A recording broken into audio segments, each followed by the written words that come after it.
Mooseltoe by Margie, Palatini, illustrated by Henry Cole. 'Twas the season, and Moose was merry. He joyfully tickled the ivories with a tuneful of tidings and a flurry of la-la-las. He was so full of ho-ho-hos, even his mustache had the holiday spirit.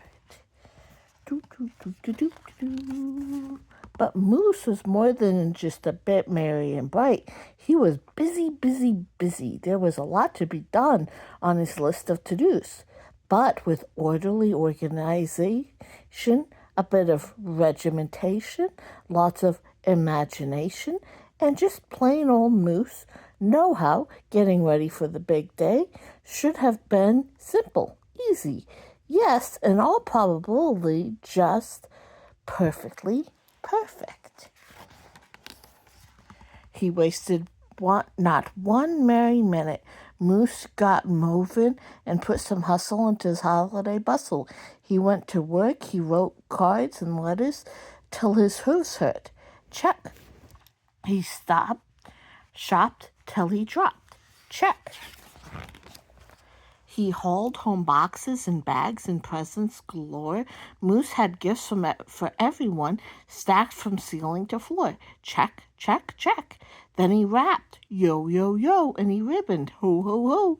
And each and every package he tied to a big, beautiful bow. Check and double check. So far, so simple, so easy, so perfectly perfect.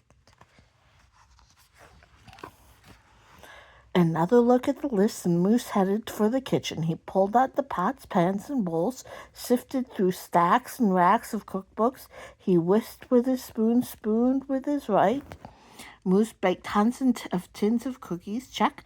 Dozens of cakes, bread, and sweets, check, check, check. He made jellies, sticky jams.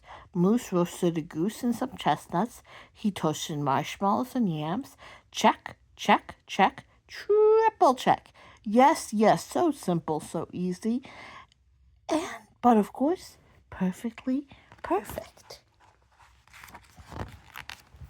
Decorations were up next to his list of things to do and got done. Moose decked the halls, then spruced up the walls. He beaded, bowed, and mooseltoed. He gathered garlands, roped wreaths and holly. Jingle bells sang no else. Oh, good golly, this Moose was jolly. Check, check, check, check, check, check, check. Last but not least, he hung all the stockings, each and every one with special care, and just in time, too. Soon Santa would be there. Check and a final check. Yes, sirree. Getting ready for Christmas was absolutely snap, and so simple, so easy.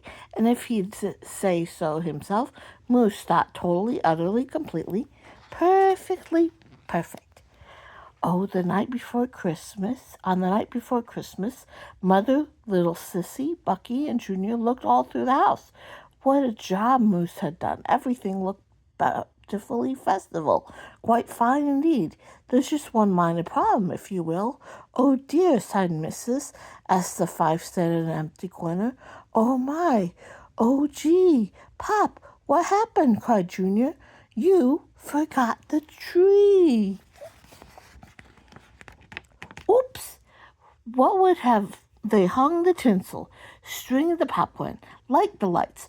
Where would Santa leave his gifts for the kiddies on Christmas Eve night? So Moose pulled on his galoshes and put on his hat. He would find a tree somehow, somewhere, and that's all that was that.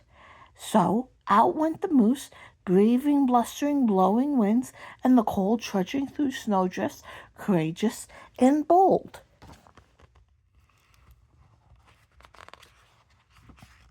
Moose first hoofed down to the corner, not a tree to be had. Then he slid down the block. Uh-oh, things were looking bad.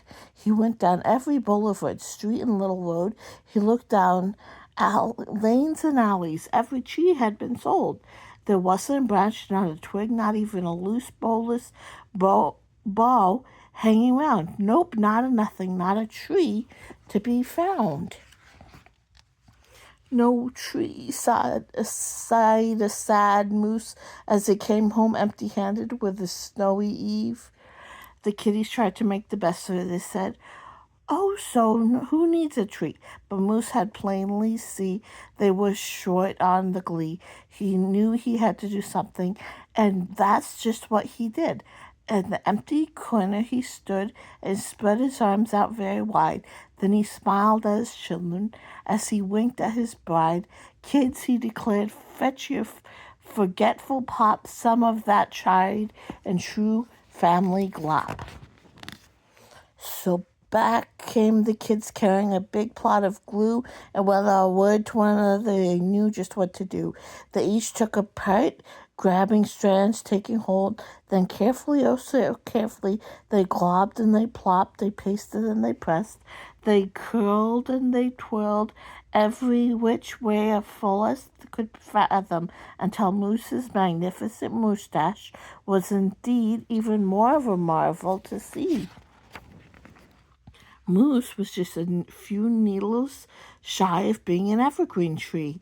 They strung Moose with lights from his head to his toes, and draped him with tinsel beginning right with his nose. They hung balls that were shiny, and bells that twinkled, candy canes, berries, and plums, sugar sprinkled. Then they all stirred back. Junior plugged it in his pop. Ooh, ah, yes, Moose truly was one incredible sight. He was glorious and glowing. Oh boy, was he ever bright. The junior placed the star on top of Moose's head. He gave him a kiss and a pat, and they all headed off to bed, except Moose, of course. He stayed in the corner instead, still twinkling and blinking and waiting for Santa. Oh, so it wasn't so simple, and it wasn't so easy. And okay, it wasn't so perfectly perfect. But do you know what?